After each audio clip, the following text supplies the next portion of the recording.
The day I took down the HOA tyrant. The Montana wind howled across the open plains, carrying whispers of trouble through the tall grass.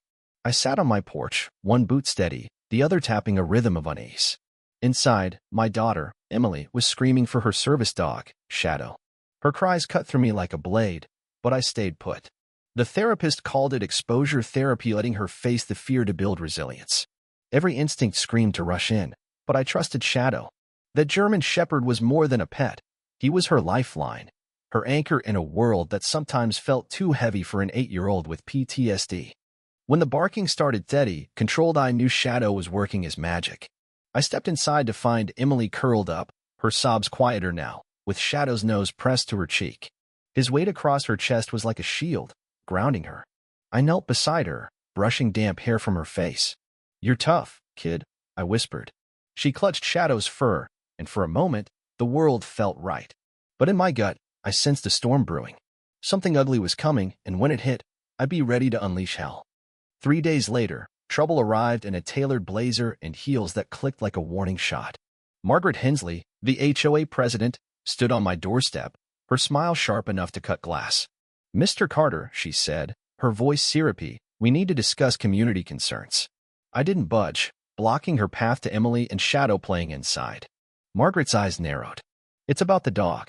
He's large, intimidating, a liability." "My daughter's a child," I growled. "That dog saved her life twice this week."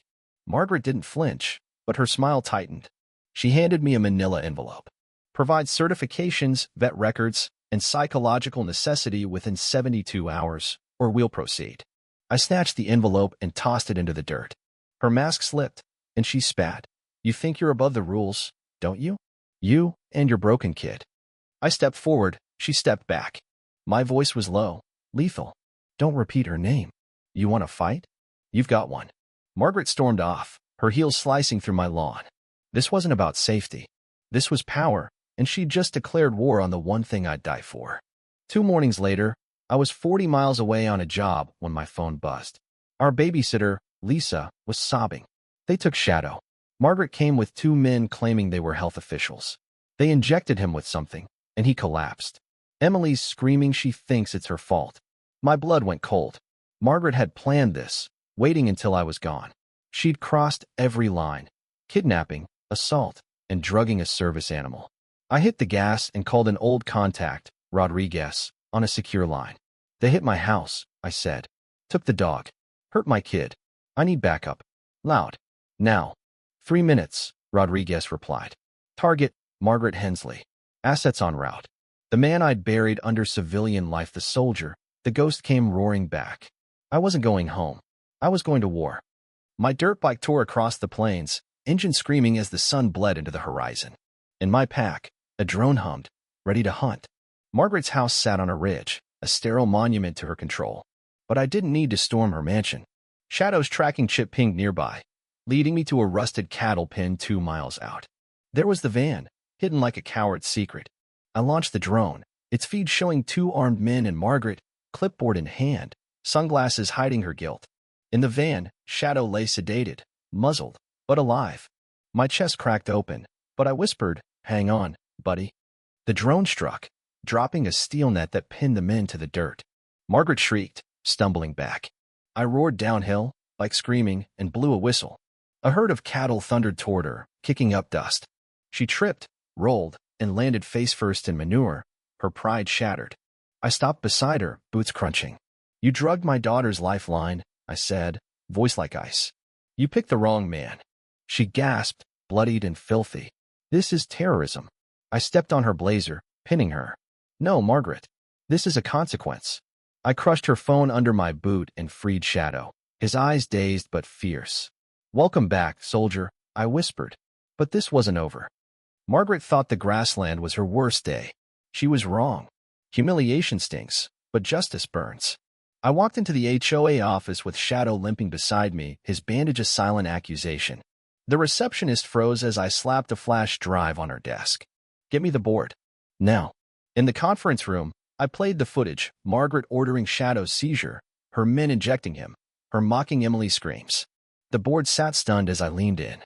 "You let her weaponize your rules. You're complicit." I dropped a bombshell. I'm not just a dad. I'm a Department of Defense security consultant and your new federal auditor. Your books, your fines, your cover-ups they're mine now. The room erupted, but one member stayed. We'll cooperate, he said. Good. By sundown, Margaret's house was taped off, her truck impounded, her legacy erased. The sheriff's office hit her with charges: assault, animal cruelty, and wire fraud. The internet exploded with the leaked footage, and no one defended her, not even her husband, who fled town with their dog. The community invited me to a meeting, not the board, but the families Margaret had terrorized. They wanted to rebuild, and they wanted my help. I didn't give a speech. You don't need me, I said. Stop fearing people like her. Stop letting rules protect the powerful. I handed them my audit. Every theft, every lie Margaret had buried. Burn it or use it. Your choice. Emily tugged my sleeve. What about the sign? I grinned. That afternoon, I took a sledgehammer to the HOA's rusted entrance sign, smashing it to rubble under a clear sky. The crowd cheered, a boy clutching a shard like a trophy. Margaret's empire was gone. Emily was safe. Shadow was healing. And I was no longer the man who waited on his porch. Weeks later, the neighborhood changed. Fences became places to talk, not hide. Families stood taller, unafraid to say Margaret's name with disgust. I didn't burn her house. I burned her illusion of power. From those ashes grew a community. As I revved my bike, Emily hugged me. Where are you going? She asked. I looked to the horizon. Wherever someone needs a tyrant dethroned. This wasn't just revenge, it was restoration. Margaret tried to steal our peace, our belief in a kind world. She failed. When people ask if I regret it, I say no. Some lines can't be crossed with apologies. But now I want to hear from you. Have you faced injustice that made your blood boil? Did you stand up or stay silent? Share your story in the comments. Tell us where you stand on violence, justice, and fighting for what's right. Like, subscribe, and join us to keep these stories alive. Because sometimes, justice rides in on two wheels, and it's a warning to the next tyrant who dares.